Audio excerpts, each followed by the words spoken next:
Hi everyone, and welcome to Early to Mid-Afternoon with Deesha.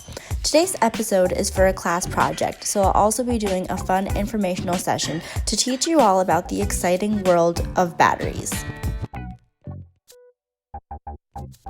Yeah, so my project is just going to be a vlog about batteries. You really take pass-fail to the next level. What do you know about batteries? What? I can't hear you! There's a plus side and a minus side.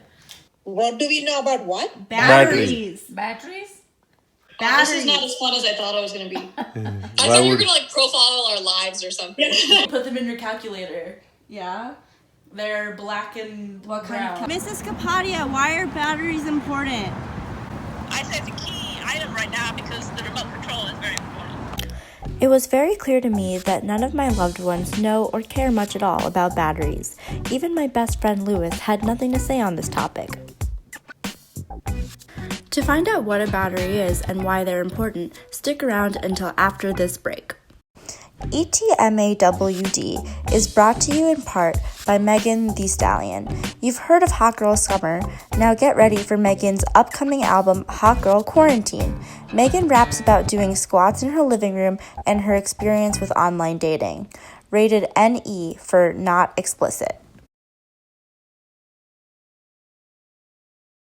My sister was right in saying that batteries have a plus side and a minus side. However, what is positive and what is negative depends on the materials chosen. We can determine the materials we want to use with the electrochemical series, which you probably remember from your Gen Chem days. The electrochemical series shows reduction reactions for various elements and their corresponding standard potential. Let's say we had two elements, aluminum and magnesium. Aluminum is higher than magnesium in the chart, so it would be reduced and gain electrons, while magnesium would be oxidized and lose electrons. In this case, aluminum is the cathode because reduction occurs there, and magnesium is the anode because oxidation occurs there. The voltage produced by these two is ideally the difference between their standard potentials. If we had aluminum and copper instead, copper would be reduced and aluminum would be oxidized, so aluminum would become the anode. As I mentioned before, the difference between standard potentials is the ideal voltage of a battery. If we were looking to maximize the voltage of our battery, we would choose two materials with a large potential difference. So instead of using aluminum and magnesium, which are right next to each other, we would use copper and magnesium. There are many more aspects to a battery other than voltage, one such aspect being current. I enlisted a friend to help me demonstrate this concept. So today, Nikki is going to be making some electrodes for us out of Reynolds wrap. So Nikki, tell me what you've made here. So this is a flower. Uh-huh. This is a person. Very nice. This is a fortune teller. Lovely. And this is a brain. Oh, isn't that nice? Which of the four things that you created do you think would be a better electrode in a battery? I think it would be the brain. Why? Because brains are smart. And that is why.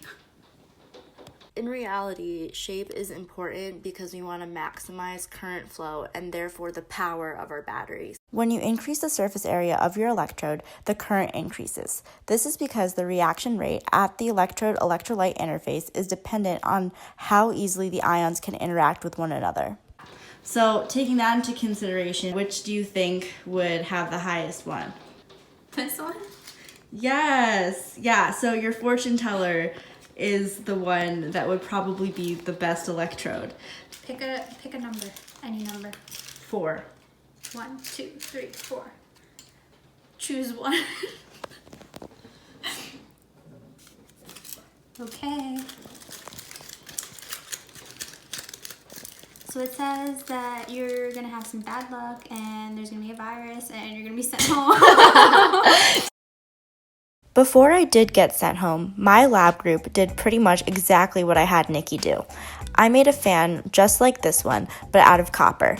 Paired with a magnesium strip and a load of 1 ohm, this setup produced a voltage of 500 millivolts and a current of 49 milliamps, the highest of all of the shapes that we tested.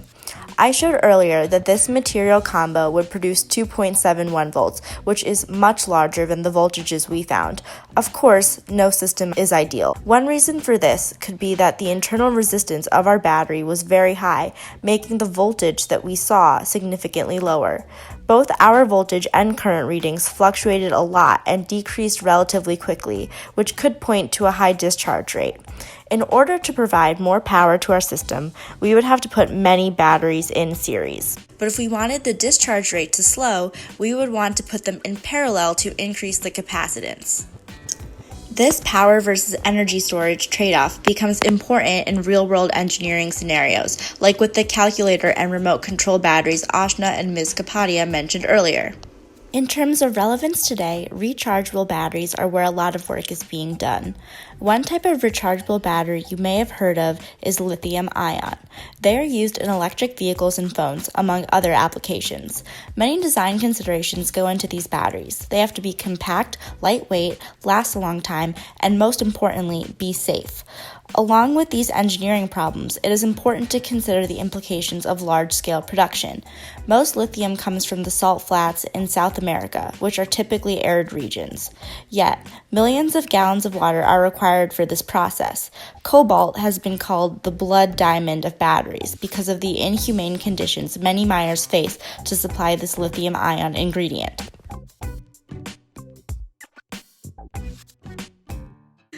So Ashna, do you think you understand batteries better? What is a battery is the essential question. Can I answer that essential question? I guess we'll never find out.